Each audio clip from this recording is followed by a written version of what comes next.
बिस्मिल्लाहिर्रहमानिर्रहीम। अस्सलाम वालेकुम। प्रोग्राम प्ले ऑन के साथ मैं हूं आपका होस्ट डॉक्टर रमीज़ राजा। नाजरीन, बात करते हैं पाकिस्तान और इंग्लैंड के दरमियान होने वाली सीरीज़ के बारे में। पहला मैच पाकिस्तान सिर्फ 158 स्कोर कर सका और आज इस सीरीज़ का दूसरा मैच कराची में होने जा रहा है। जी बिल्कुल, कराची स्टेडियम इस वक्त तमाम टिकट्स बिक चुकी हैं और आज एक भरपूर क्राउड देखने को मिलेगा। लेकिन पाकिस्तान की बात करते हैं बैटिंग के हवाले से, तो इतना अच्छा स्टार्ट मिलने के बाद भी मिडल ऑर्डर एक दफ़ा फिर बुरी तरह नाकाम रहा।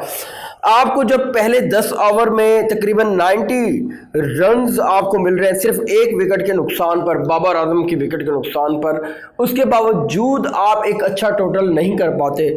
आल्दो पहले मैच में इफ्तिखार बहुत अच्छा खेले हैं, उन्होंने बहुत अच्छी स्पीड के साथ एक अच्छी बैटिंग दिखाई है। लेकिन आप देखिए खुशदिल, जब आखिरी 2 ओवर पड़े हों और आपका बैटिंग रेशियो जो है ना 15 से 20 स्कोर पर ओवर की एवरेज से आपको खेलना चाहिए, उस 2 ओवर में खुशदिल 7 बॉलें खेलते हैं और सिर्फ 5 स्कोर बनाते हैं।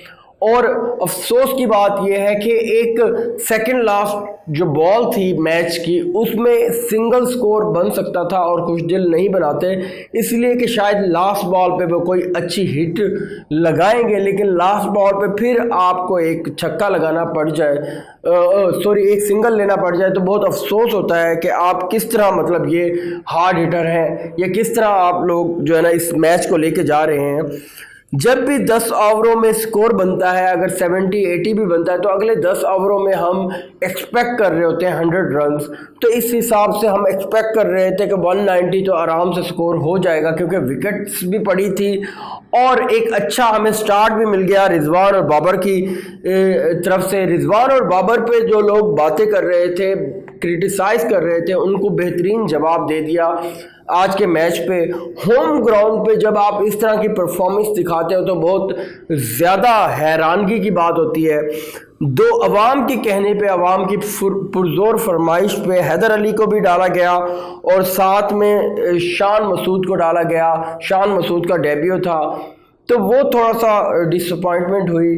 तो कुछ लोगों ने ये कहा है कि शान मसूद जो है, नासिर हुसैन इंग्लैंड के एक्स जो कैप्टन थे, उन्होंने कहा है कि शान मसूद का जो ओपनिंग उनका आना बनता था। लेकिन आप ये देखें, हमारे पास एक अच्छा कॉम्बिनेशन पड़ा हुआ है रिजवान और बाबर का, और बाबर माशाल्लाह बहुत अच्छा खेले हैं। आल्दो बाबर आईसीसी रैंकिंग में 4th पोजीशन पे आ गए हैं, सूर्य कुमार यादव बाबर को क्रॉस करके 3rd पोजीशन पे आ गए हैं, लेकिन रिजवान माशाल्लाह से अभी भी पहली पोजीशन पर मुस्तहकम है। और उसके बाद रिजवान ने कल की जो इनिंग खेली, बहुत ही ज़बरदस्त किस्म के 68 रन्स बनाए 150 के स्ट्राइक रेट से। तो बहुत अच्छी बात है कि हमारे जो दुनिया के नंबर 1 T20 प्लेयर हैं वो बहुत अच्छा खेल रहे हैं। रिजवान और बाबर ने कल का जो स्ट्राइक रेट दिया, बहुत सारे लोगों का उम्मीद है कि मुंह बंद हो गया होगा, लेकिन मिडल ऑर्डर अभी भी हमारा नहीं समझ पा रहा। मुझे नहीं लगता खुशदिल की हमारी टीम में जगह बनती है।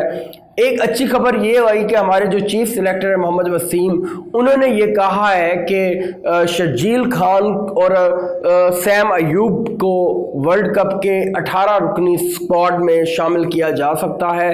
ये एक अच्छी खबर है, क्योंकि शर्जील खान एक अच्छा स्पोर्टिव हैंड हो सकते हैं। खुशदिल की जगह मुझे लगता है आसिफ की जगह लाजिम बनती है।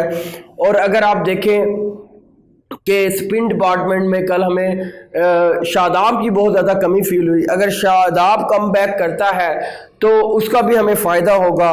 बाकी बॉलिंग साइड से बहुत अच्छी बॉलिंग की गई, नवाज़ के ओवर बहुत अच्छे गए और थोड़ा सा नसीम शाह को कल बहुत ज़्यादा मार पड़ी। नसीम शाह धानी हो गए। नसीम शाह ये फास्ट बॉलर समटाइम उस तरह परफॉर्म नहीं कर पाते, प्रेशर होता है और पीछे स्पिनर को ज़्यादा सपोर्ट कर रही हूँ। तो मुझे लगता है कि स्पिन बॉलिंग को थोड़ा सा यूटिलाइज़ करते, इफ्तिखार से 1 या 2 ओवर करवाते।